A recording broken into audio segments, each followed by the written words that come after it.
কোরআনের সুর মাঝে শুনেছি যে নাম, আজানের সুর মাঝেও শুনেছি সে নাম। ও নাম শুনেছি আমি আমার হৃদয়, হে রাসূল নবীজি তোমায়, হে রাসূল নবীজি তোমায়।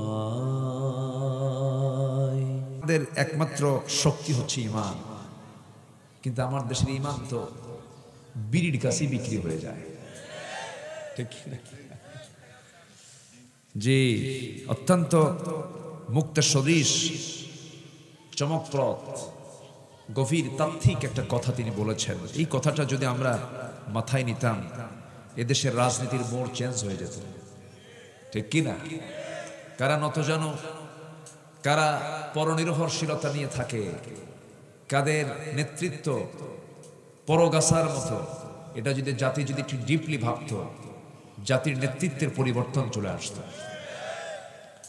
যাই হোক, আমরা সচেতন থাকব। পৃথিবীতে সবচেয়ে সচেতন বান্দা যারা হওয়া উচিত ছিল, যারা হলো ঈমানদার। কিন্তু দুঃখজনক, পৃথিবীতে আজকে সবচেয়ে অচেতন বান্দা হলো ঈমানদাররা। হ্যাঁ, নাস্তিকরা যা কাউন্ট করে আমাদের, আমরা ওদেরকে চিনি না। মাত্র 1 কোটি ইহুদি গোটা পৃথিবীর রাজনীতিকে ওরা নড়াচড়া করছে, মাত্র 1 কোটি। ওদের 35 লক্ষই হচ্ছে বিজ্ঞানী, তারা সৃজনশীল, তারা সৃষ্টি করছে। ওদের সকল চেষ্টা সাধনা হচ্ছে মুসলমানকে কেমনে ধ্বংস করা যায়। আর আমরা ওদের সঙ্গে যে পীড়িত করতেছি, কি করতেছি? পীড়িত করছি। আমাদের কূটনীতিক ব্যর্থতা, আমাদের ঈমানের দুর্বলতা আমাদেরকে ধ্বংসের দিকে ঠেলে দিচ্ছে। ঠিক সেই মুহূর্তে আমরা বসে আছি কোরআনের এই ফুল বাগানে। আজকে আমি সংক্ষিপ্ত করে, আমি সময় একটু কম পেলাম দিনের বেলা তো, এবং সবার তো কুল্লু জাদীদুন লাদীদুন, এক একজন আলোচকের কথা এক এক রকম সুন্দর হবে। উনি যে কথাটা বললেন এটা এক সৌন্দর্য, তার আগে যারা কথা বলেছেন তাদের আরেক সৌন্দর্য। তো শেষ ক্লাসে এসে আমি কিছু ভাঙাচোরা কথা বলতে চাচ্ছি, আমাকে সময় দেবেন তো? আমি এসেছি অনেক আগে, জুমা পড়েছি দর্শনার মোড়ে। তো ভাবলাম দর্শন এখানে আসলো কেমন? এ তো চুয়াডাঙ্গায় থাকার কথা, সেখানে কেরুয়ান কোম্পানির মদের ফ্যাক্টরি একটা আছে, তাই না? জি, তো এখানে দর্শনার মোড়ে জুমার নামাজ পড়েছি। নামাজ পড়ার সুযোগ কম হয়, পড়াতে হয় বেশি। আজকে মুসল্লি হয়ে জায়গা পাই না, একদম 3 তারার মাথায় উঠে এক কোনায় দাঁড়ায় মুসল্লি হয়ে নামাজটা পড়লাম। একটা মজাই আলাদা, মুসল্লির মজাও কিন্তু আছে। নামাজি যে নামাজ পড়ায় তার তো প্যারা বেশি, টেনশন বেশি, এত লোকের দায়িত্ব নিয়ে নামাজ পড়ানো। আর নামাজ পড়া, it is must to safer to obey than to rule. নেতৃত্ব দেওয়ার চাইতে অনুগত থাকাটাই কিন্তু নিরাপদ। কিন্তু আজকের সমাজে নেতৃত্ব দেওয়ার জন্য কিছু কুকুর কামড়াচ্ছে, ঠিক কিনা? কিছু কুকুর কামড়ায়, একই দল করে, কুত্তা গ্রুপ, শিয়াল গ্রুপ। এগুলো কি চিহ্নিত করুন, মাথায় নেন এগুলো। কোন দিন আর জাগবো আমরা?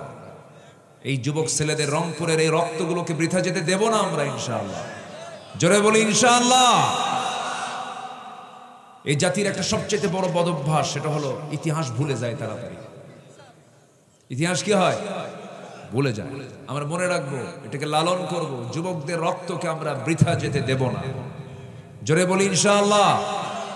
আজকে যদি এই পরিবেশ না হতো, এই মাহফিলে হতো না, জানেন? এই মাহফিল হতো না, উনি থাকতেন না, এখানে আসতেই পারতেন না। উনি আসতে পারতেন না, কেউ আসতে পারতেন না, আপনি আসতে পারতেন না। ওদের কাছে মাহফিল ছিল জ্বালার কারণ। মাহফিল বন্ধ করতে গিয়ে ওরা বন্ধ হয়ে গেছে। ওরা আলেমদেরকে উলঙ্গ করতে গিয়ে ওরা ন্যাংটা হয়ে বিদায় নিয়েছে। অনেক কিছু করেছে ওরা, কিছু বলতে হবে তো আমাকে।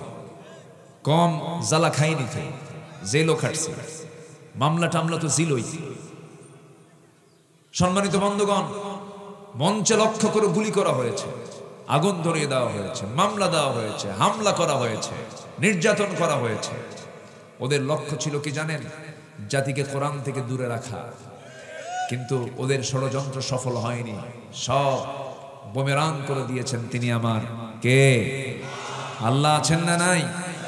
মুরব্বীরা প্রায় বলতো উপায় নাই না মরা পর্যন্ত, উপায় নাই না মরা পর্যন্ত। আল্লাহ কয় না রে বান্দা, চিন্তা করিস না, আমি আসতেছি। বান্দার পিঠ যখন দেয়ালে ঠেকে যায় তখন সাহায্য কার আসে? কার সাহায্য আসে? আল্লাহর সাহায্য আসে। কাশ্মীরকে অচল করে রেখেছিল ইন্ডিয়া, গোটা পৃথিবীতে আল্লাহ পাক করোনা দিয়ে সবারকে ঘরের মধ্যে আটকাইছিলেন। আল্লাহ ধরে ফেলেন, সময় হলেই ধরে ফেলেন। এজন্য চাঁদাবাজি ছিল 16 বছর, চাঁদাবাজি এখনো বন্ধ হয়নি।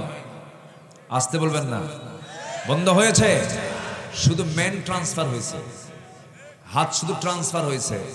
ইতিহাস থেকে শিক্ষা নিন, জনগণ কিন্তু একদম আস্থা করে নিক্ষেপ করে ছাড়বে, ঠিক কিনা?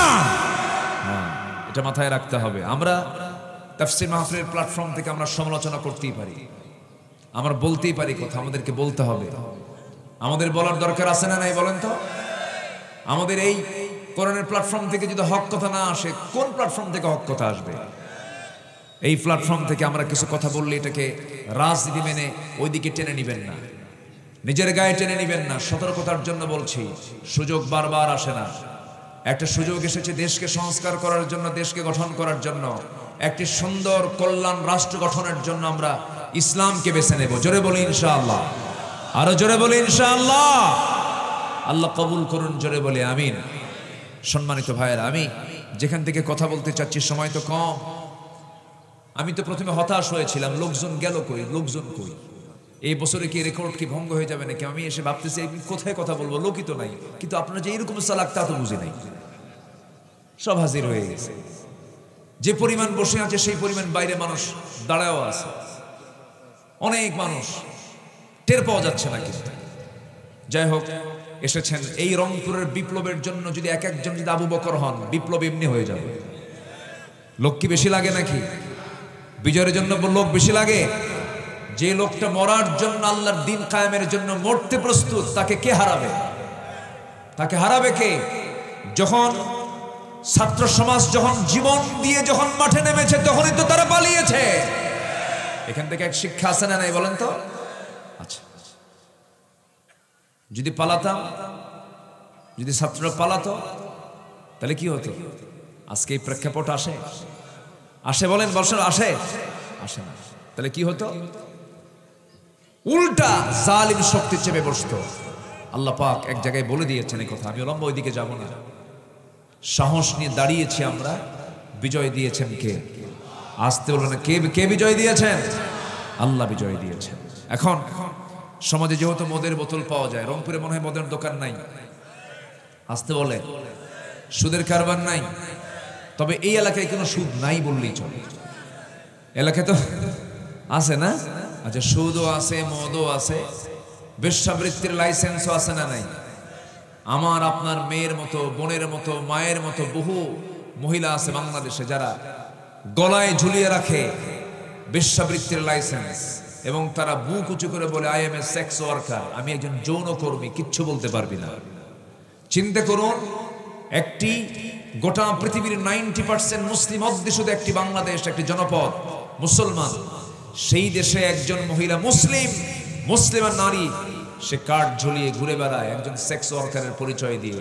এটা কি আনন্দের কথা না লজ্জার কথা? বলেন বলেন বলেন, আনন্দ না লজ্জা? তো এগুলো বন্ধ হবে কোন দিন? বলেন বলেন বলেন, এগুলো বন্ধ হবে কোন দিন? বন্ধ করার দরকার আছে না নাই? কোরআনকে শুধু কাগজের পাতায় রাখবো আমরা? কোরআন শুধু আমরা কাগজের পাতায় হাফেজের মাথায় দেখতে চাই না, কোরআনকে আমরা দেখতে চাই সমাজের পাতায় পাতায়। রাজি আছেন কারা কারা? হাত উঁচু করে দেখান মুসলমান।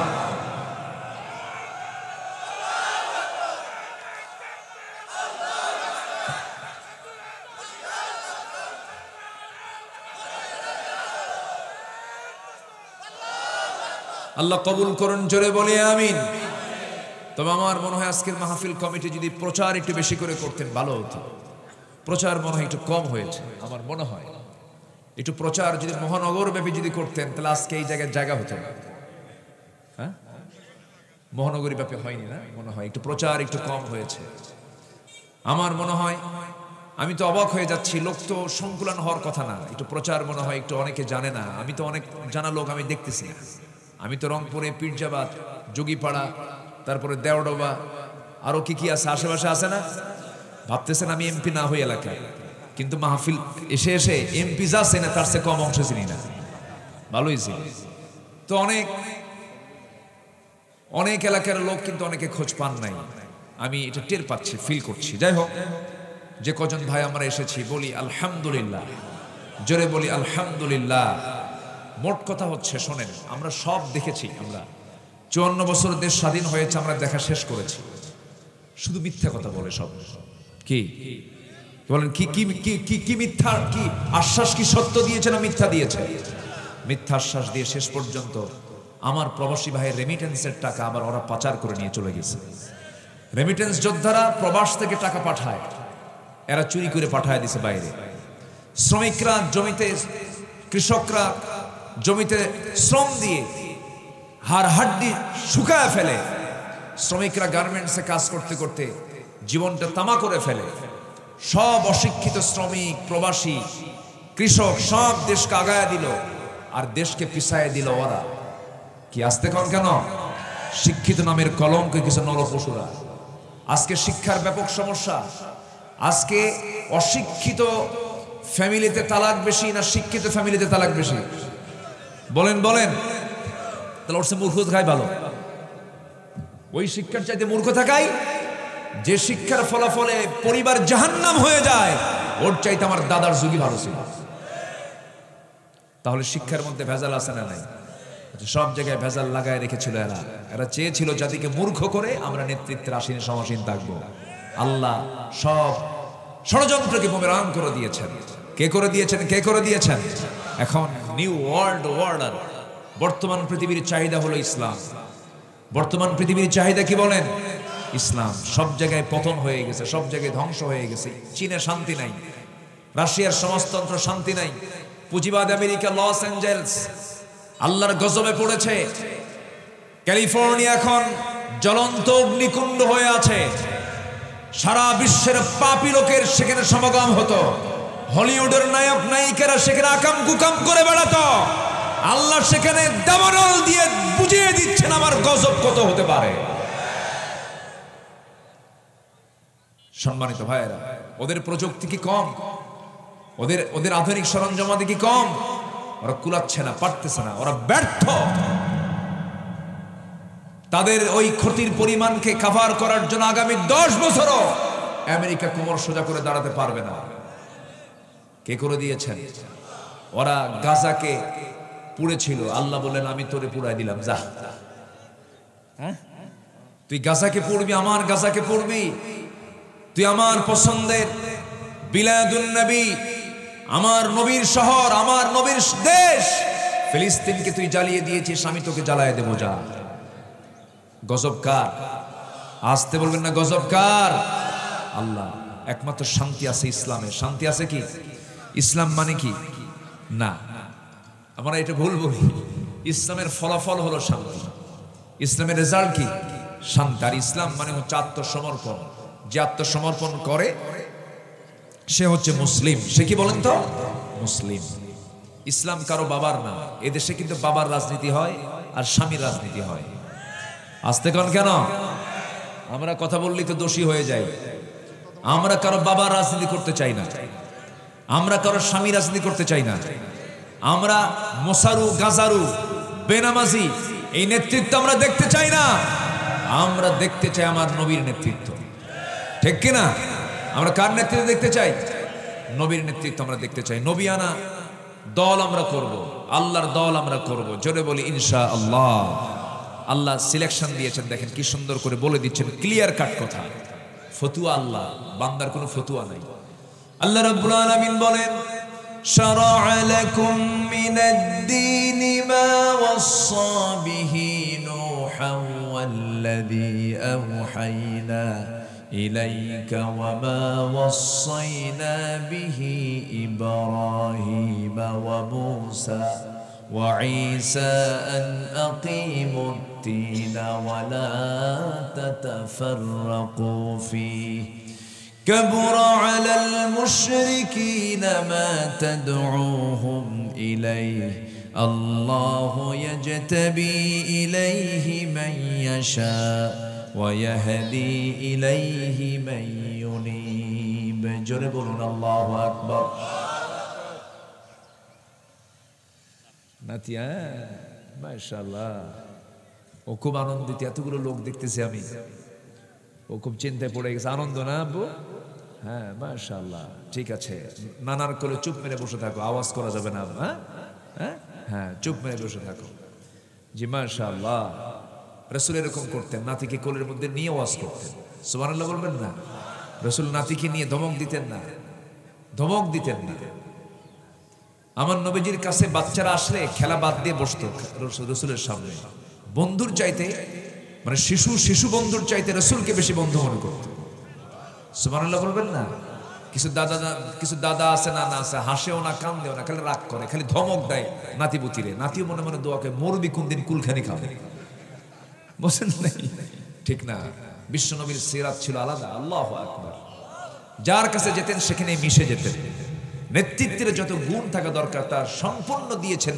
আমার নবীর ভিতরে জোরে বলে সুবহানাল্লাহ আবার মজাও করতেন এক বুড়ি মহিলাকে বললেন এই বুড়ি এ তো জান্নাত পাবে না বুড়ি তো কান্দে শেষ রাসূল বলেন বুড়ি মা আপনি কাঁদেন কেন আপনার মুখে আপনি বললেন আমি জান্নাত পাবো না কে বলেছে জান্নাত পাবেন না জান্নাত পাবেন বুড়ি হয়ে নয় ষোড়শী হয়ে মজা করতেন এক কালো মহিলাকে বললেন যে এই কালো মহিলা কোনদিন জান্নাত পাবে না শেষ কাঁদতে কাঁদতে রাসূল বললেন কান্দো কেন হুজুর আপনার মুখে আমি কি আর জান্নাত পাবো জান্নাত তো পাবে এই কালো সুরত নিয়ে নয় পূর্ণিমা রাতের চাঁদের মতো চেহারা নিয়ে তুমি জান্নাতে প্রবেশ করবে রাসূল মজা করতেন কথাবার্তা বলতেন এরকম করে হাসি খুশি ছিলেন মুহাম্মদ সাল্লাল্লাহু আলাইহি ওয়াসাল্লাম সম্মানিত ভাইরা তাহলে আল্লাহ পাক এখানে স্পষ্ট করছেন তোমাদের জন্য নির্দেশ দেওয়া হয়েছে সেই দিনে যে দিন নূহকে দেওয়া হয়েছিল যে কাজ করেছেন ইব্রাহিম মুসা ঈসা সবার দায়িত্ব ছিল আন আকিমুদ্দিন ওয়া লা তাতাফাররাকু ফীহি তোমরা আল্লাহর জমিন আল্লাহর দ্বীন কায়েম করো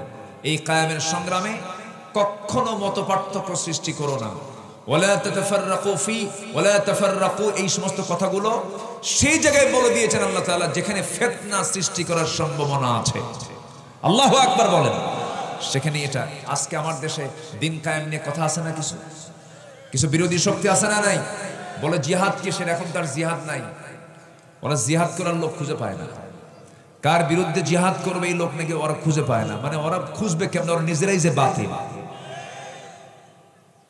সিনেমা উদ্বোধন হবে হুজুরকে দাওয়াত দেয় দোয়া করে আল্লাহ তুমি সিনেমার বরকত বাড়ায় দাও বোঝেন নাই মদের ফ্যাক্টরি উদ্বোধন হবে হুজুর ভাড়া করে নিয়ে যায় দোয়া করে আল্লাহ তুমি মদের ফ্যাক্টরিতে সকল বরকত ঢেলে দাও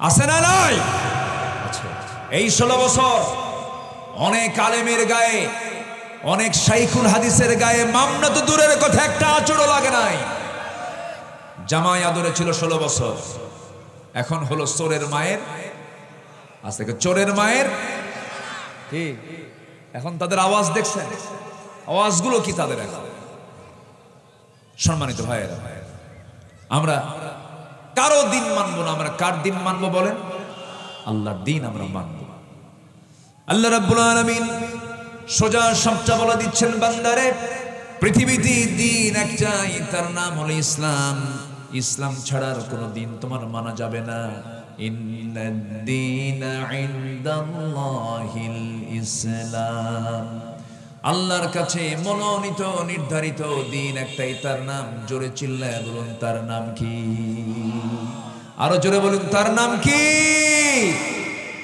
আপনি এখন নিজে চিন্তা করবেন কোন দল আপনি করছেন যে দলের নাম ইসলাম না যে দলের নাম ইসলাম নয় যে দলের নামের সাথে ইসলাম শব্দ না এই সমস্ত দল করে জান্নাত পাওয়া যাবে না আমাকে আপনাকে দল করতে হবে সেই দল যে দলের নামের সাথে ইসলাম আছে ঠিক কিনা বলেন কি আছে ইসলাম আছে আমরা ইসলামকে নিয়ে থাকতে চাই আল্লাহ কবুল করুন জোরে বলি আমিন আরো জোরে আমিন সম্মানিত ভাইয়েরা ইসলাম যতদিন আমার নবীর কাছে যতদিন এই ওহিটা আসে নাই কোরআনটা আসে নাই দিন তিনি পান নাই ইসলাম তিনি পান নাই জাহেলি যুগে তার জন্ম হয়েছিল। নবুয়ত পেয়েছেন আমার নবীজি কত বছরে বলেন? বলেন কত বছরে? বলুন তো, আমার নবীর মতো মানুষ কি 40 বছর বসেছিলেন? বসে থাকার মানুষ রাসূল না কর্মঠ? হ্যাঁ, কর্মঠ না? উনি কি অলস ছিলেন? কর্মঠ একজন ব্যক্তি 40 বছর মানে কি কম সময় নয়। চেষ্টা করেছেন, অনেক চেষ্টা করেছেন, 40 বছর পর্যন্ত পারেন নাই, ব্যর্থ হয়েছেন। কেন পারেন নাই? তার কাছে কোরআন আসে নাই। বিশ্ব নবীর মতো যদি একজন মানুষ কোরআন ছাড়া চেষ্টা করে যদি ব্যর্থ হন, আপনি সলিমুদ্দি আপনার চেষ্টায় কোনোদিন আপনি সফলতা পাবেন না। এটাই স্বাভাবিক, এটাই স্বাভাবিক আমার ভাইরা। আচ্ছা, ও আচ্ছা, ঠিক আছে, আবার আসেন। উনি আবার আসবেন ইনশাআল্লাহ। জি, কষ্ট হচ্ছে না তো? আলহামদুলিল্লাহ। আমি কি আলোচনা চালাবো? জোরে বলি ইনশাআল্লাহ। আপনাদের রং তো অনেক সুন্দর, আপনার রংপুরের মানুষ তো, যেখানে রং ছাড়া আর কিছু নাই, অনেক রঙের মানুষ আপনারা। বলি আলহামদুলিল্লাহ। দেখেন না কত রং, কাপড় এক একজনের এক এক রকম, টুপি এক একজনের এক এক রকম, চেহারা এক একজনের এক এক রকম, নানা রং বেরং রংপুর। বলি আলহামদুলিল্লাহ। আল্লাহ রঙের কথা বলেছেন, সিবগাতাল্লাহ ওয়া মান আহসানু মিনাল্লাহি সিবগা। তোমরা আল্লাহর রঙে রঙিন হও। আমরা কার রঙে রঙিন হব? আল্লাহর রঙে রঙিন হব। জোরে বলি ইনশাআল্লাহ। সম্মানিত ভাইয়েরা, তাহলে রাসূল ইসলাম ছাড়া পারেন না, আমরা কি ইসলাম ছাড়া পারবো? আমরা ইসলাম ছাড়া সমাজ বিনির্মাণ করতে পারবো? রাসূল যেহেতু পারেন না, এটা নিশ্চিত আমরাও পারবো না। আমার নবীজি কোন সমাজে জন্ম নিয়েছিলেন, যে সমাজের মানুষ নিজের মাকে বিয়ে করত? জোরে বলেন, জোরে বলেন। বাপ বিয়ে করছে, সৎ মা তালাক দিছে, পরের দিন ওই সৎ মাকে ছেলে বিয়ে করে নিয়ে চলে আসছে। এত নোংরা। কাবা শরীফ, যেটাকে আমরা কালো কাপড় দিয়ে মুড়ানো দেখি, ওটা কাবা। ইন্না আউওয়ালা বাইতুম উদিআ লিন-নাসি লাল্লাযী বিবাক্কা। সেই কাবা শরীফের চতুর্দিকে যে হাজিরা তোয়াফ করে, ওই আরবের জাহেলি যুগের লোকেরা তোয়াফ করত উলঙ্গ হয়ে। কি হয়ে? উলঙ্গ হয়ে। সে যুগের মানুষ একটা ভাঙ্গা পাতিলকে কেন্দ্র করে, মাটির পাতিল, যুগের পরে যুগ তারা যুদ্ধ লাগায় রাখত।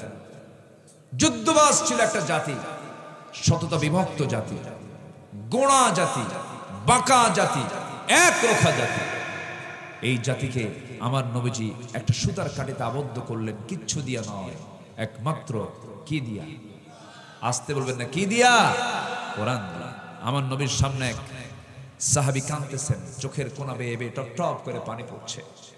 রাসূল বলেন, সাহাবী তুমি কাঁদো কেন? হুজুর আমি কাঁদতেছি, আমার পূর্বের জীবনের কিছু গুনার কথা মনে করছি। রাসূল বললেন, তুমি কি ইসলাম কবুল করে ঠকছো নাকি? না হুজুর, আমি ইসলাম কবুলের জন্য বলতেছি না। কি হয়েছে তোমার বলো? হুজুর আমি এমন একটা গুনাহ করছি, আমার মনে হয় এই গুনাহ আল্লাহ পাক কোনোদিন মাফ করবেন না। রাসূল বলেন, তুমি কি গুনাহ করেছো বলো? নবীর সামনে আস্তে করে হাঁটু করে বসে গিয়ে বলছেন, হুজুর আমি আমার নিজের মেয়েকে নিজের হাতে আমি খুন করে ফেলেছি। রাসূল বলেন, কেমনে কেমনে খুন করেছো একটু বলো তো, বর্ণনা দাও তো। সাহাবীর সামনে বসে গেলেন। আমার নবীজি অনেক লম্বা সময় ধরে তার কথাগুলো শুনলেন। মানুষের দুঃখের কথাগুলো একটু সময় নিয়ে শুনলেও কিন্তু যার দুঃখ, যার মনে কষ্ট, তার কিন্তু অনেক কষ্ট লাঘব হয়। আল্লাহু আকবার বলবেন না? আমার নবীজি মন খুলে শুনলেন।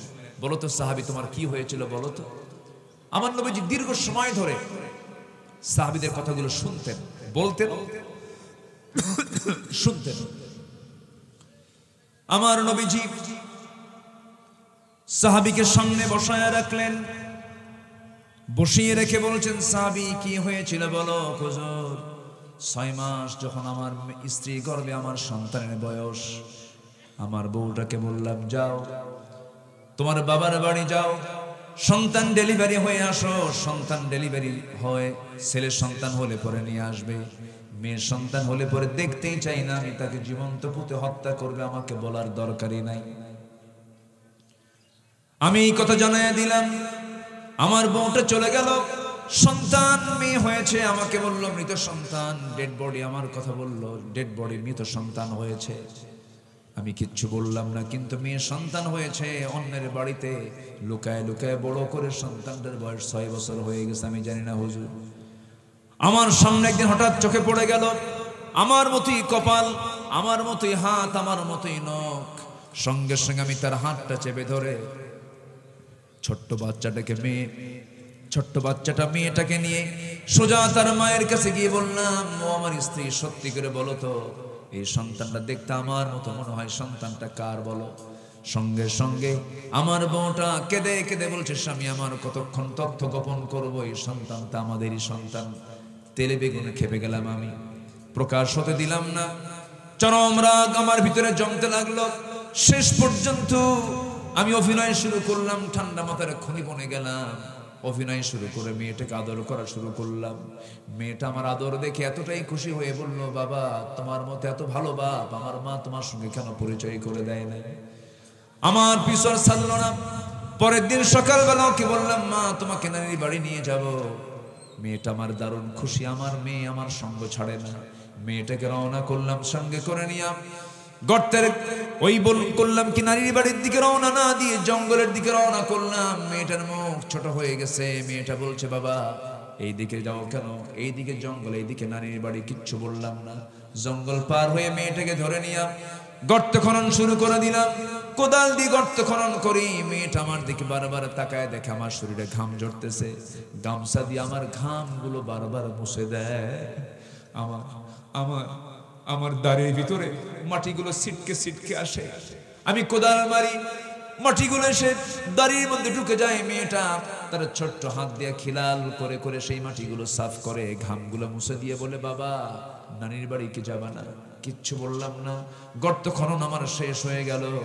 মেয়েটাকে অভিনয় করে বললাম, মা দেখো তো গর্ত খননটা কেমন হয়েছে। মেয়েটা আমার মুচকি হাসি মেরে গর্তের কাছাকাছি চলে গেছে। গর্তের কাছাকাছি গিয়ে উকি মেরে যখন দেখতে নিয়েছে, সেজদার মতো করে রুকুর মতো করে যখন দেখতে নিয়েছে, আমি পিছন দিকে চলে এলাম। হুজুর, আমার পাষাণ হৃদয়ে চুল পরিমাণ ভালোবাসার দাগ কাটলো না। একটা ধাক্কা মারলাম, এক ধাক্কায় মেয়েটা গর্তের মধ্যে উপর হয়ে পড়ে গেল, চিত হয়ে গেল চট করে। দুইটা হাত এক জায়গায় করে বলছে, বাবা বুঝতে পেরেছি আমার মার কথা সত্য। আমি কেন তোমার সঙ্গে পরিচয় হতে আসলাম মা? বাবা তুমি আজকে আমাকে এখানে মেরে ফেলার জন্য আসছো বাবা। তবে সত্য কথা বলি, আজকে তোমার কাছে কোনোদিন কিছু চাই নাই। আজকে তোমার কাছে একটা জিনিস চাবো, তা হলো প্রাণ ভিক্ষা চাই তোমার কাছে। একটাবার বাঁচায় দাও আমাকে, প্রাণে বাঁচায় যদি দাও, এই চেহারা, অবহেলিত চেহারা, আমি মৃত্যুর দিন পর্যন্ত আমি তোমার সামনে আমি হাজির হব না। আমাকে তুমি বেঁচে দাও বাবা। বারবার আমার কাছে প্রাণ ভিক্ষা চাইলো, আমার কাছে বাঁচতে চাইলো, কিন্তু আমি এমন পাষাণ বাপ, কোনো কথা মানলাম না। হাতের মধ্যে পাথর নিলাম, বুক বড় বড় করে যা বড় বড় মেরে দিলাম। ফিনকি দিয়ে রক্ত বের হয়ে গেল। ভিতর থেকে আওয়াজ আসতেছে, বাবা বারবার আমাকে ডাকে। আমার দিল কাঁপলো না, দিলটা নরম হলো না।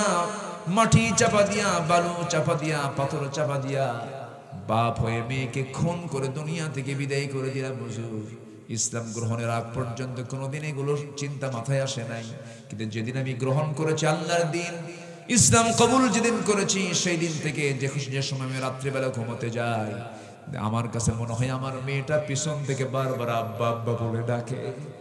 আমার ঘুম হয় না হুজুর, আমি খুব কষ্টে আছি। আমার নবীজি সাহাবীকে জড়িয়ে ধরে আদর করে মাথায় হাত দিয়ে বলছে, সাহাবীরে চিন্তা করো না, তুমি যে দিন গ্রহণ করেছো, যে ইসলামটাকে কবুল করে নিয়েছো, এই ইসলাম কবুলের কারণে তোমার এই বড় একটা খুনের মতো বড় গুনাহ আল্লাহ রাব্বুল আলামিন তোমার জীবন থেকে সাফ করে দিয়েছে। আমার বন্ধুগণ, সেই লোকগুলোকে 100টার কাঠিতে আবদ্ধ করেছেন, কোনো জাদু মন্ত্র দিয়ে নয়, কোনো দুনিয়ার কোনো আজেবাজে কোনো কথা দিয়ে নয়। এই ব্যক্তিগুলোর পরিবর্তন হয়েছে। আবু বকর, ওমর, ওসমান, আলী, এই সমস্ত লোকের যে চেঞ্জটা হলো, একমাত্র কারণ হলো কি দিয়ে তারা পরিবর্তন হয়েছে? আসতে বলো না, কি দিয়ে তারা পরিবর্তন হয়েছে? সেই কোরআন আজও আছে না নাই বলেন? কোরআনকে আমরা মানবো এক জায়গায় না সব জায়গায়? এক জায়গায় না সব জায়গায়? কোরআনকে এক জায়গায় মানবো না সব জায়গায় মানবো? সব জায়গায় মানতে হবে। কোরআন দিয়ে আপনি কি কাজ করবেন সবই আছে এর মধ্যে। জোরে বলি সুবহানাল্লাহ।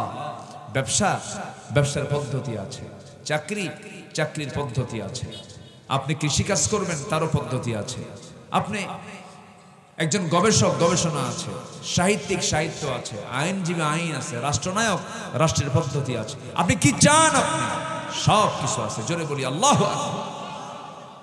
জোরে বলি আল্লাহু আকবার। ফোন বাজে এখানে, রিংটোন বাজতেছে। কার এগুলো সব? এই এগুলো কার? যে দিয়ে গেছে সে আরে আহম্মক না বলেন তো? সে দিয়ে যাবে, রিংটোন অফ করে দিয়ে যাবে। আমার দিকে তাকান। কষ্ট পাচ্ছেন নাকি আপনারা? কষ্ট পাচ্ছেন? আল্লাহ কবুল করুন, জোরে বলি আমিন। বহুদিন আগে আপনাদের এই রংপুর অঞ্চলে, এই রংপুর অঞ্চলে কোন এক মাহফিল আমি বললাম কোরআনে আল্লাহ পাক সব কিছু বলে দিয়েছেন। তো আমাকে এক মুরব্বী সামনে থেকে দাঁড়ায় বলে, হুজুর এর মধ্যে কি আলুর কথা আছে? আলু রংপুরে কি হয়? আলু হয় না? এই তো আশপাশ দিয়েই তো হয়, প্রচুর আলু হয়। আল্লাহ এত বরকত দিছে আপনাদের। আলুতে এখন সবচেয়ে দামি এখন একটা খাবার, দামি একটা সবজিতে রূপ নিয়েছে।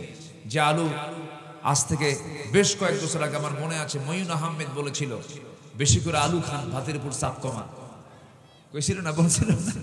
বলেছিল। সে আলু এখন ভাতের চাইতো, চাউলের চাইতো মাঝে মাঝে দাম বেড়ে যায়, 70-80 টাকা পর্যন্ত হয়েছে। তো আপনারা তো বরকতই আছেন। সম্মানিত ভাইয়েরা, এই চিন্তা করে ওই মুরব্বী বলতেছে, হুজুর এর মধ্যে কি আলু আছে? বললাম যে আলু কেন? আলু কি দিয়ে রাখবেন? ও আদাসিহা ওয়া বাসালিহা ওয়া ফুমিহা, আদা রসুন পেঁয়াজও আছে। জোরে বলে সুবহানাল্লাহ।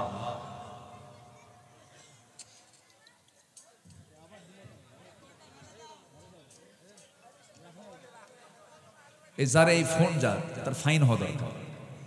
কই এটা? ফোনটা নিয়ে গেলেও তো টের পাবে না। দেখতেছি ফোনের মালিক কই? ও ভয় আসতেছে না যে ধমক কাক্কান খাবো, ভাইব্রেশন অথবা একটু রিংয়ের টোন অফ করে রাখলে তো এটা কোনো সমস্যা হচ্ছে না। আমার দিকে তাকান এখন।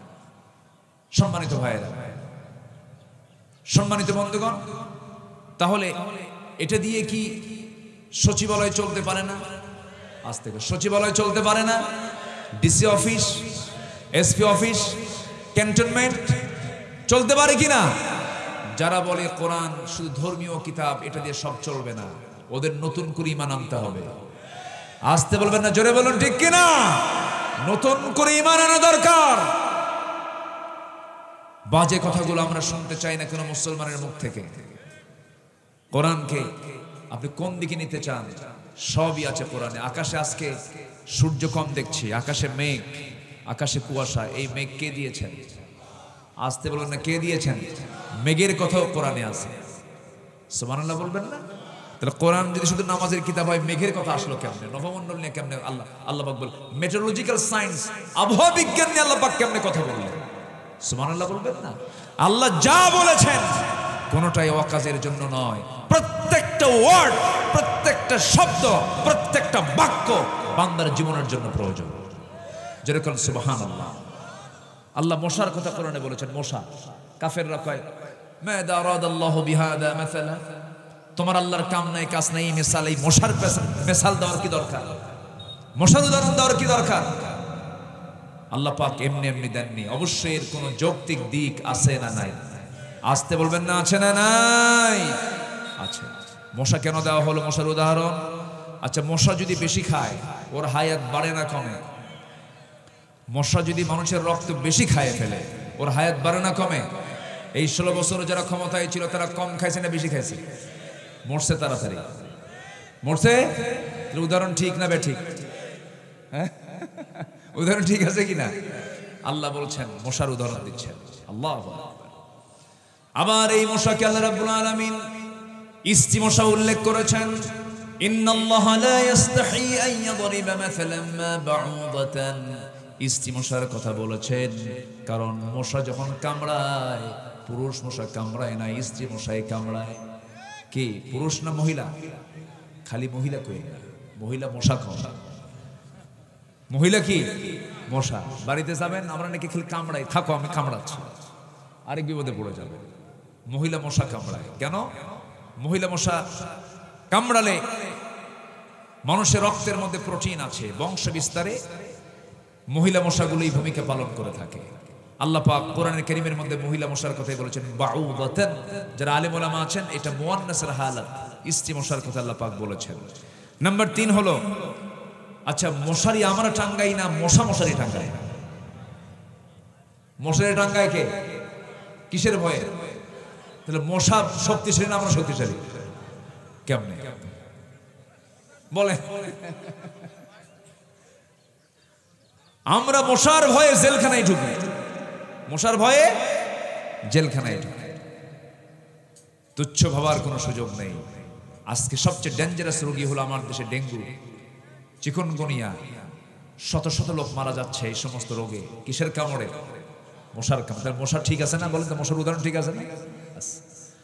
আমার বন্ধুগণ, তাও আশ্চর্য হওয়ার কিছুই নাই। মশাকে আল্লাহ উদাহরণ হিসেবে দিয়েছেন। এই মশা রাতের বেলা, আপনি শীতের রাতে আপনি ঘুমিয়ে পড়বেন, চতুর্দিকে তাকায় দেখেন একটা মশাও নাই। শীতের রাতে মশা থাকে কম, আপনি শুয়ে পড়েছেন, মশারি টাঙ্গান নাই, কিন্তু দেখবেন লাইট যখন বন্ধ করেছেন, দুই একটা মশা যদি থেকেও যায়, আপনার কানের কাছে এসে এত সুন্দর গান গায়, সারেগামা পাধানিসা বলে না, সুন্দর করে গান গাওয়া শুরু করলো, ঘুম শেষ।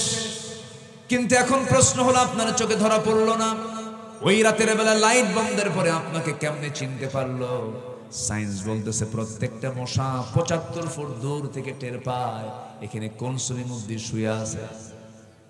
আবার মশা যখন কোনো বান্দারের চামড়ার উপরে বসে, চামড়ার উপরে ডাইরেক্ট সেকশনে যায় না, অপারেশনে যায় না, আগে কি করে? অবশ করে নেয়। আগে কি করে নেয়? এটা ইংরেজি একটা মেডিকেল পরিভাষা আছে, অজ্ঞান করে কি বলে এটাকে? বলে হ্যাঁ, অ্যানেস্থেসিয়া। এই তো সব ডাক্তাররা বসে আছে, অ্যানেস্থেসিয়া। আগে অ্যানেস্থেসিয়া করে, অ্যানেস্থেসিয়া করে চতুর্দিকে আগে অবশ করে। সলিমুদ্দি তোর 14 গোষ্ঠী টের পাবে না, আমি খায়া যাবো। আল্লাহু আকবার। অ্যানেস্থেসিয়া করে হুলটা ফুটায়া তৃপ্তি মতো ওর মন মতো খায়া নেয়, প্রোটিনগুলো নিয়ে বংশ বিস্তার করছে। সম্মানিত ভাইয়েরা, এবং কানের কাছে এসে যে ভন ভন করে, এই আওয়াজ কিন্তু তার মুখের নয়, তার পাখার। এই পাখা যে ঝাপটায়, সে দুই পাখা যে ঝাপটায়, প্রতি সেকেন্ডে তার এই ঝাপটানোর পরিমাণ হলো 500 থেকে 600 বার।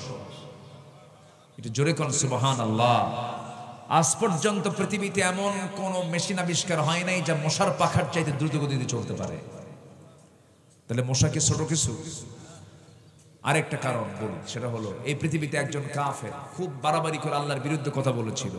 আল্লাহ পাক যাকে তার নাকের মধ্যে দিয়ে মশা ঢুকায় শেষ করে দিয়েছিলেন, কামড়ায়া। কে? ওই কাফেরটার নাম কি? নমরুদ। তাহলে আল্লাহ পাকের উদাহরণ দেওয়া কি ঠিক না ব্যাঠিক? ঠিক আছে কিনা? আল্লাহ পাক মাকড়সার কথা বলেছেন। কিসের কথা বলেছেন? মাকড়সা। মাকড়সা কার ঘরে থাকে?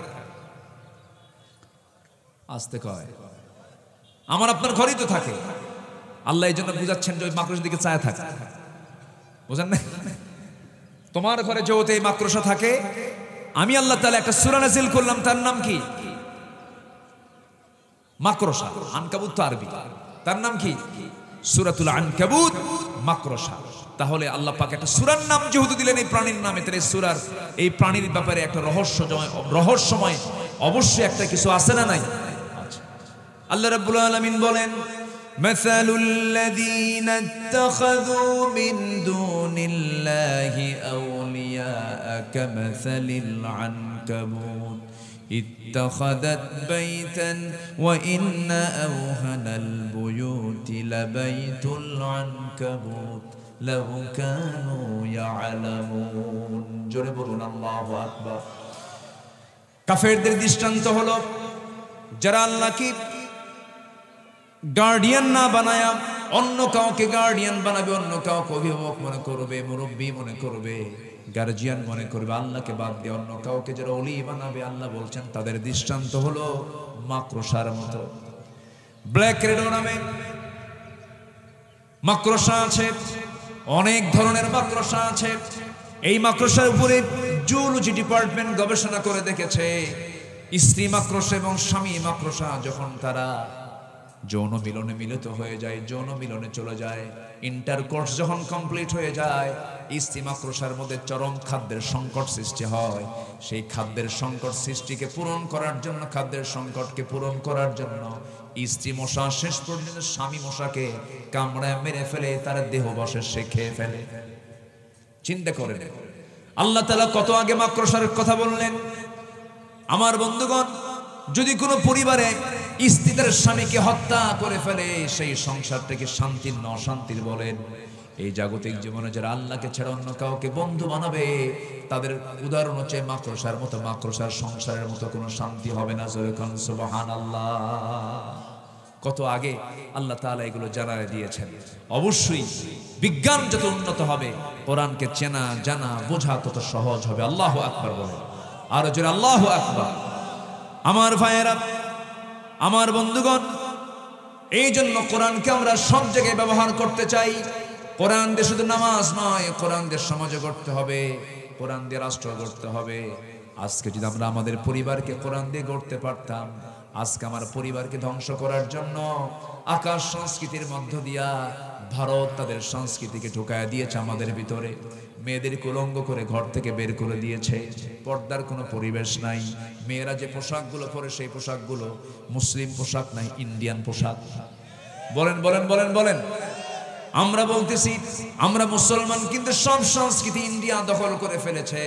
এই সমস্ত সংস্কৃতির আগ্রাসন থেকে বাঁচার জন্য প্রত্যেকটা নারীর হাতে, প্রত্যেকটা মায়ের হাতে, সবার হাতে তুলে দিতে হবে কিসের শিক্ষাগুলো।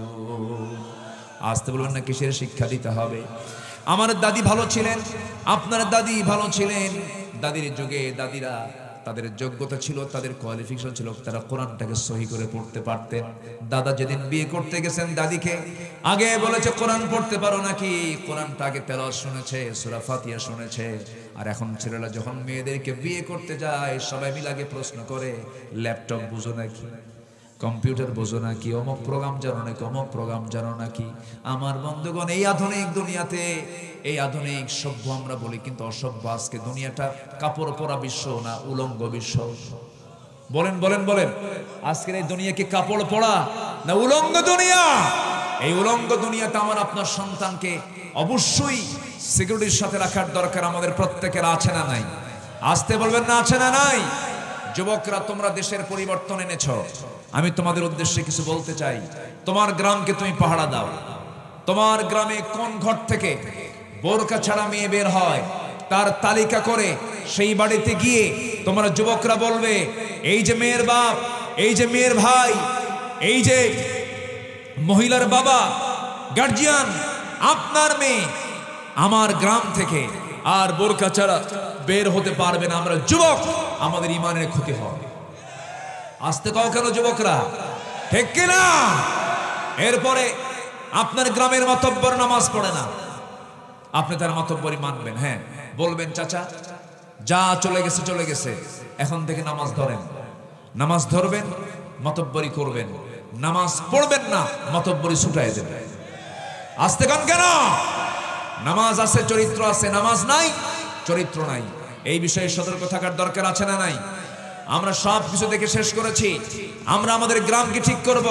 ৬৪,০০০ গ্রামকে যদি যুবকরা যদি মাথায় নিয়ে যদি একটু গ্রামকে সাজায় না ইসলাম দিয়ে, কোরআন দিয়ে, আগামীর দিন আমার দেশে কোরআনের দিন। সেই দিনকে কায়েমের জন্য যদি প্রয়োজনে রক্ত দিতে হয়, রাজি আছেন? জীবন দিতে হয়, রাজি আছেন? রাজি আছেন কারা কারা? হাত উঁচু করে দেখান মুসলমান।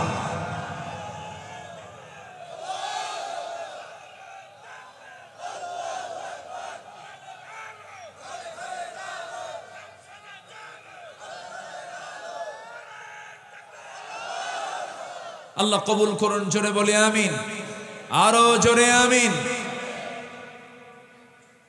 সম্মানিত ভাইয়েরা, সম্মানিত বন্ধুগণ, আমার রাসূল যে দিন প্রতিষ্ঠা করেছিলেন যে রাষ্ট্রে, সে রাষ্ট্রের কিছু আদর্শগত দিক আমি তুলে ধরতে চাই।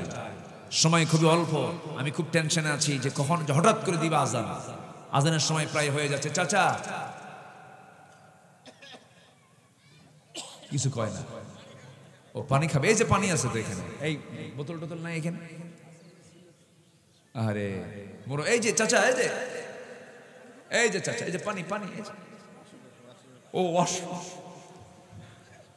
ওনার মাইনাস দরকার, প্লাস না। ওনার কি দরকার?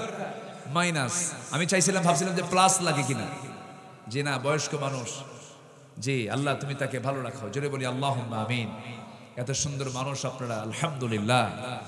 সম্মানিত ভাইয়েরা, তাহলে আমার নবীজি যে দ্বীনটা প্রতিষ্ঠা করেছিলেন, যে রাষ্ট্রে, এই রাষ্ট্রের এক নম্বর বৈশিষ্ট্য ছিল কি জানেন? সেখানে কোনো শিরকের গন্ধ ছিল না, ছিল না, মাজার পূজা ছিল না। এটা আমার দেশে আছে না নাই? এটা কি মাথায় নেওয়া দরকার আছে? মাথায় নেওয়া দরকার আছে না নাই? দ্বীনের নামে, ইসলামের নামে যে সমস্ত মাজারে পূজা হয়, যারা এগুলোর জন্য অনুমোদন দেয়, যারা এগুলো করতে প্রমোট করে, তাদের হাত পা ভেঙ্গে গুঁড়ো করে দেওয়া দরকার।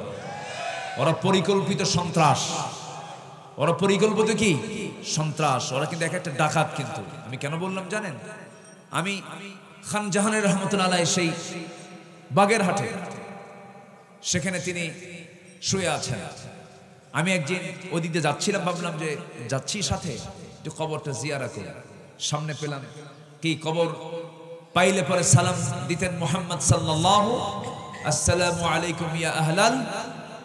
যেগুলো কবর না, ওগুলো যেগুলো মাজার, তাহলে কি করবেন আপনি বলেন? কি করবেন? যেগুলো আল্লাহ রাসূল বলেছেন আসসালামু আলাইকুম ইয়া আহলাল কবর, যেগুলো কবর নাম না, মাকবারা না। আমার নবীর কবরের নামও কিন্তু মাজার না, আমার নবীর কবরের নাম মাকবারা, মাকবারাতুন নবী সাল্লাল্লাহু। আমার নবীর কবর মাজার হয় না। আর আমার দেশের বিশেষ লোক মারা গেলে কি হয়? মাজার শুধু না, মাজার শরীফ, মাজার শরীফ। তো এখন যদি মাজার শরীফ দেখেন, তাহলে আপনি সালাম দিবেন কি? আসসালামু আলাইকুম ইয়া আহলাল মাজার। ঠিক আছে? কি করবেন আপনি? আচ্ছা, যিনি শুয়ে আছেন তার তো কোনো প্রবলেম নাই, এগুলো বানাইছে, এগুলো সব শয়তানগুলো বানাইছে। যিনি শুয়ে আছেন তার তো কোনো প্রবলেম নাই। তা আমি ভিতরে ঢুকবো, এরকম মোষ, বাগানো মোষ, আর সালার চট পড়ে আমার দিকে ডাকাতের মতো ছায়া আছে। আমি ডাকাত তো এমনি কই নাই, এত বড় চোখ, গরুর মতো চোখ বানায় আছে আমার দিকে। আমি জুতা হাতে করে নিয়ে আসতেছি, জুতা হাতে করে যাচ্ছি ভিতরে। বাইরে জুতা রাখার পরিবেশ নাই, কারণ আমার দেশে জুতা কি চুরি হয় না। তো আমি ওই জায়গায় যে জুতা কিনবো কখন আবার? আমি জুতা হাতে নিয়ে, জুতা একটা পোশাক, জুতা কিন্তু একটা পোশাক। কিন্তু আমার দেশের জুতাটাকে কেন মানে একটু মানে সতর্ক রাখা হয় কেন? আমার দেশের মাটিগুলোতে নাপাকি হালতটা বেশি থাকে। উন্নত বিশ্বে কিন্তু জুতাটা পোশাকের মতোই মনে করা হয়। যারা মক্কা মদিনায় গেছেন তারা দেখেছেন অনেকে জুতা পরে নামাজ পড়ে, মানে জুতাটা এমন, জুতা নরম, মুজার মতো, মুজা পরে নামাজ হয় না। তো মুজা যার নাম, জুতাও কি তার নাম? তো মুজা চামড়া, চামড়ার মুজা আছে না নাই? আছে কিনা বলেন? আছে। তো জুতা পরেও নামাজ হবে। জুতা যদি কি হয়, নাপাক মুক্ত হয়, এটাও পোশাক, এটাও কি পোশাক। তো আমি জুতা হাতে নিয়ে আসতেছি, আমার দিকে তাকায় বলে, আপনার তো সাহস কম না, আপনার উপরে গজব নাজিল হবে, আপনি মাজার শরীফ আপনি জুতা হাতে নিয়ে ঢুকতেছেন। আমি কি তো জুতা চোর দেখতেছি? আমি মনে মনে বলতেছি তো জুতা চোর, ও তো জুতা চুরি করবো, দান্দা জুতা চুরি করা। তো বললাম যে আমি জুতা নিয়ে ঢুকবো, সমস্যা কোথায়? কেনা জুতা ঢুকলে এটা মাজারের সম্মান ক্ষুণ্ণ হবে, বাইরে রেখে আসেন। বললাম যে বাইরে রাখবো, দেখবে কে? দেখার কেউ নাই। তুই তো চোর, আমার জুতা চুরি হবে। পরে আমি জুতা হাতে নিয়ে আমি আরেকজনকে বললাম, বিশ্বনবীর কবর জিয়ারা করেছে জুতা হাতে নিয়ে। বিশ্বনবীর কবর জিয়ারা করতে যদি জুতা হাতে নিতে প্রবলেম না হয়, এই জায়গায় জুতা হাতে নিতে সমস্যা কোথায়? দেখিস আমার আর কোনো জবাব দিল না কেউ। কয়েকজন ঢুকে সালাম দিয়ে কবর জিয়ারা করে বের হয়ে আসলাম। তোদের মোষের সাইজ দেখে, সেই মোষগুলো কি জানেন? একদম বাগানো মোষ, লাল টকটকা। কি খাইছে বলেন? কি খাইছে কোন? এবং ওরা গাজা করে সিদ্ধি। কি খাইছে? সিদ্ধি।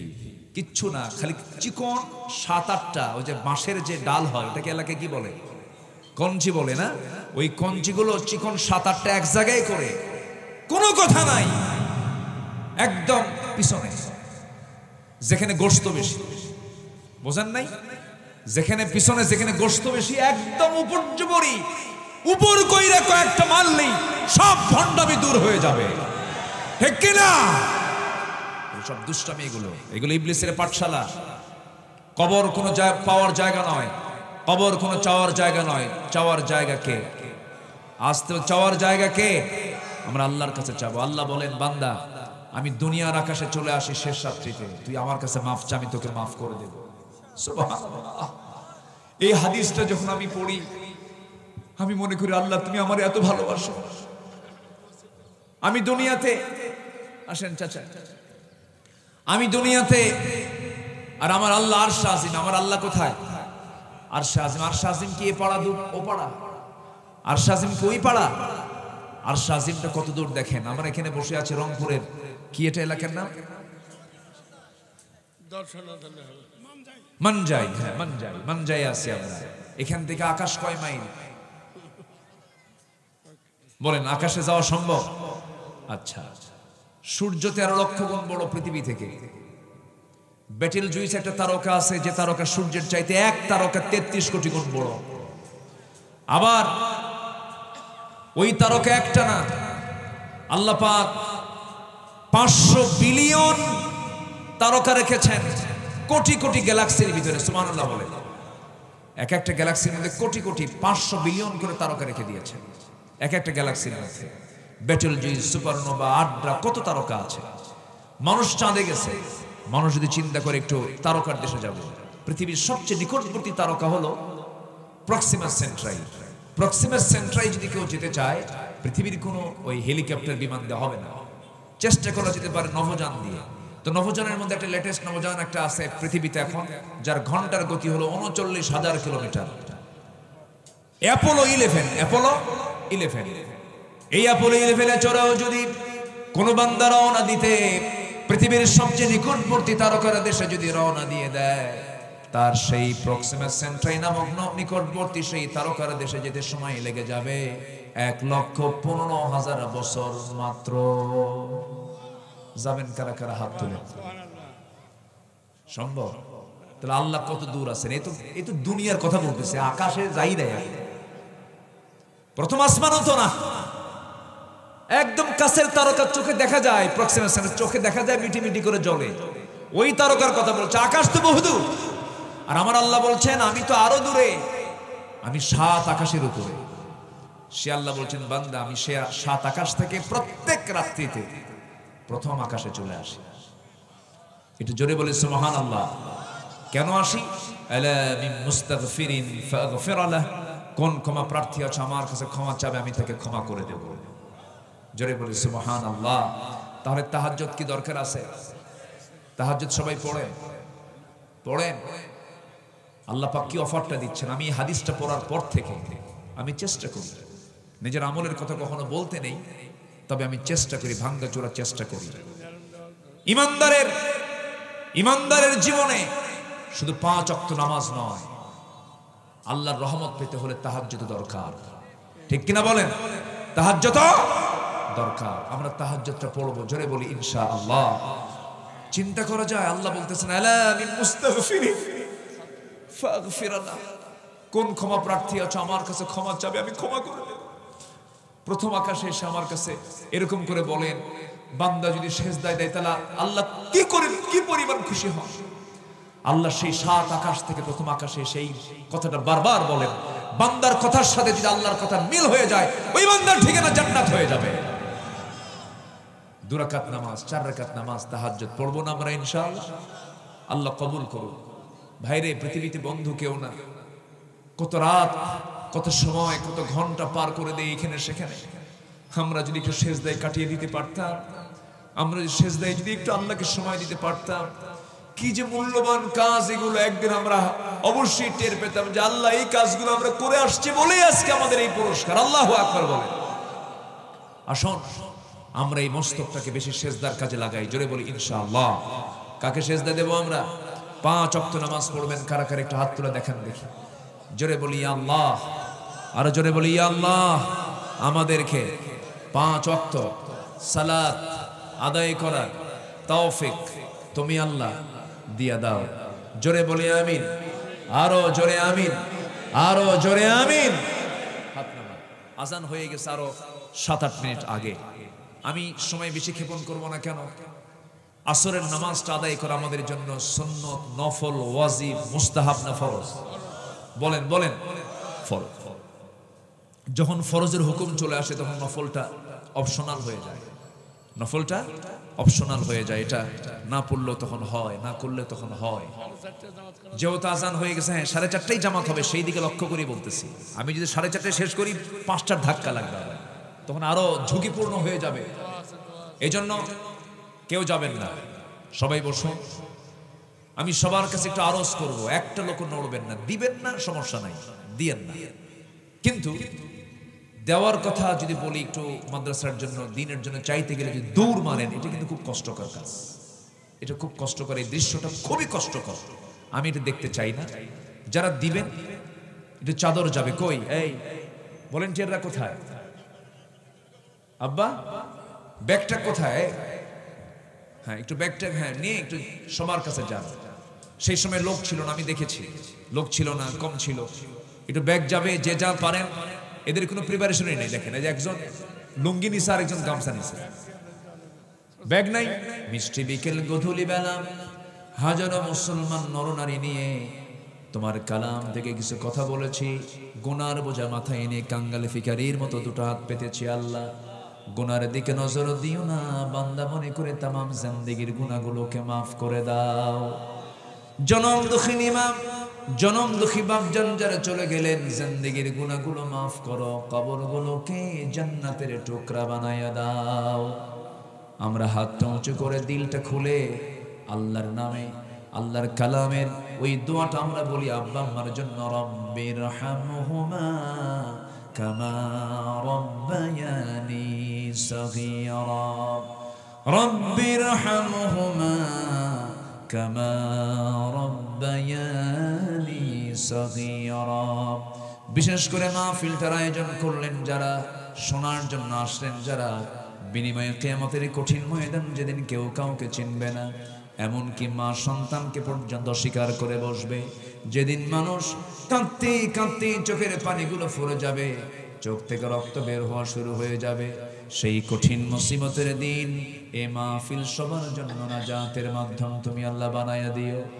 আয় আল্লাহ তাআলা, তোমার বান্দাগুলোকে নিয়ে এমন সময় হাত তুলেছি যে সময় গোটা দুনিয়ার মুসলমানদের পায়ের তলায় মাটি নাই। তোমার গায়েবী সাহায্য নাজিল করো। মুসলমানদের বাইতুল আকসা তুমি আল্লাহ মুসলমানদের হাতে তুলে দাও। কাশ্মীরকে বাঁচাও, ফিলিস্তিনকে বাঁচাও। আল্লাহ একটা ওমর তুমি আল্লাহ দুনিয়াতে পাঠায়া দাও। আয় আল্লাহ তাআলা, দুনিয়া থেকে কোন দিন বিদায় নেব জানি না, তবে মালাকুল মউত একদিন আসবে, টেনে হেঁচড়ে আমার প্রাণটা পাখিটা খাঁচার মধ্যে থেকে বের করে নিয়ে চলে যাবে। নিতর দেহ পড়ে থাকবে, টেনে টেনে কবরের দিকে নিয়ে চলে যাবে, কবরে শোয়া দেবে। যারা আমাকে নিয়ে কবরে যাবে তারা আমার ছেলে হবে, তারা আমার ভাই হবে, তারা আমার প্রতিবেশী হবে, কিন্তু কেউ আমার আপন হবে না, কেউ আমাকে ধরে রাখবে না। টেনে হেঁচড়ে কবরের দিকে নিয়ে চলে যাবে, কবরে শোয়া দেবে, বাঁশ চাপা দেবে, মাটি চাপা দেবে। 24 ঘন্টা যাবে না, মাথার চুলগুলো খসে খসে পড়বে। 3 দিন যাবে না, চামড়াগুলো গলে গলে পোকার পেটের খাবার হয়ে যাবে। মাত্র 7টা দিন পেটের নাড়ি ভরে সব চোখ মুখ কান নাক দিয়ে বের হওয়া শুরু হয়ে যাবে, কিম্ভূত কিমাকার চেহারা হয়ে যাবে। এই চামড়ায় কত তেল সাবান লাগালাম, এই মাথার চুলে কত সাবান দিলাম, শ্যাম্পু দিলাম, সব 7 দিনে শেষ। 3 দিনের মাথায়, 3 মাসের মাথায় যখন কবর খনন করে দেখা হবে, কয়েকটা হাড় ছাড়া কিচ্ছু খুঁজে পাওয়া যাবে না রে আল্লাহ। সে অন্তিম সময় যখন চলে আসবে, জবানে জারি করে দিও লা ইলাহা ইল্লাল্লাহু মুহাম্মাদুর রাসূলুল্লাহ।